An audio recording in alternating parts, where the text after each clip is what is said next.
the outlook for Europe is not too good.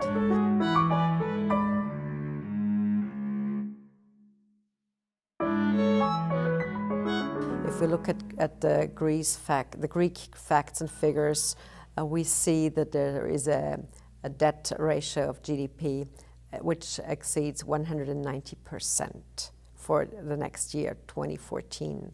It's 30% more than half a year ago the IMF had predicted. So you see how bad it really goes.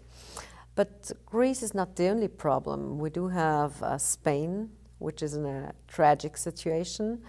The government has been negotiating with the EU in fall another 100 billion euro bailout to make reforms going, but these things have not happened yet. The situation in France is not better. I think it's well known to everybody that a couple of very prominent French people have left the country, among those the actor Depardieu, who is now a Russian citizen.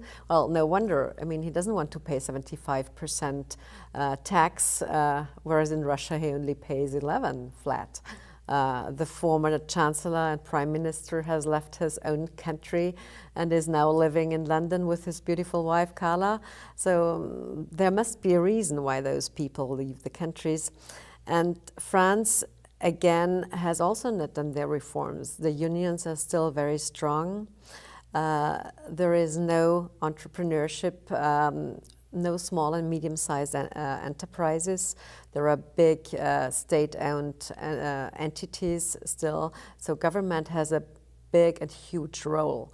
And this is one thing that we Europeans have built over the past couple of decades. Bigger and bigger governments, more and more bureaucracy. And these things, as we all know, don't pay off. They don't create economic growth. They don't create productivity. They don't create well-being.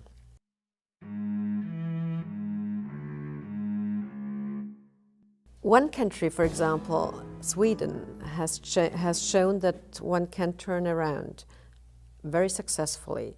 The Swedes hit their really worst times in the 90s and turned around. They cut off the bureaucracy by 25%. They privatized. They changed their educational system into a voucher system. They changed their healthcare system, and right now they are really well off. Their GDP to debt ratio is 36%, which is one of the best ones. Many other countries, the small countries in Europe that have survived or have come out of communism and are now new EU members, they have made reforms. They have turned around 180 degrees. They have a capital-based pension system. They have flat taxes.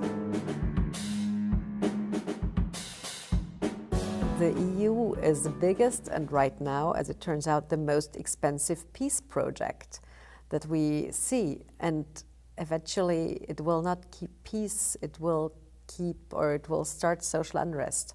So when these things pop up, people will rethink, and the European Union as we know it now will not exist in 10 years, trust me.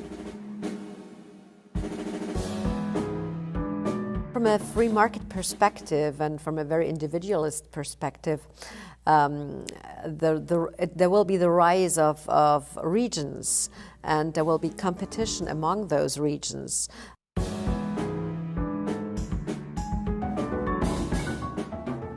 US policymakers can learn the following from Europe: don't become Europe, and don't copy-paste our socialist solutions, and rather stick to the principles of the founding fathers, stick to your constitution, stick to individual freedom, the rule of law, and really prevent your citizens from big government institutions, from the fourth layer in society, from bureaucracy. Again, there is no productivity in this, and we can only create growth and well-being for everybody if we are productive.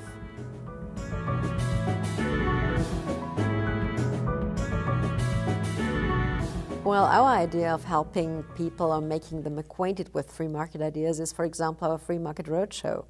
And this year we will tour 24 capitals, starting in May in Tbilisi, going down to Turkey, Greece, and all the countries ending up in Spain and Portugal at the end of June.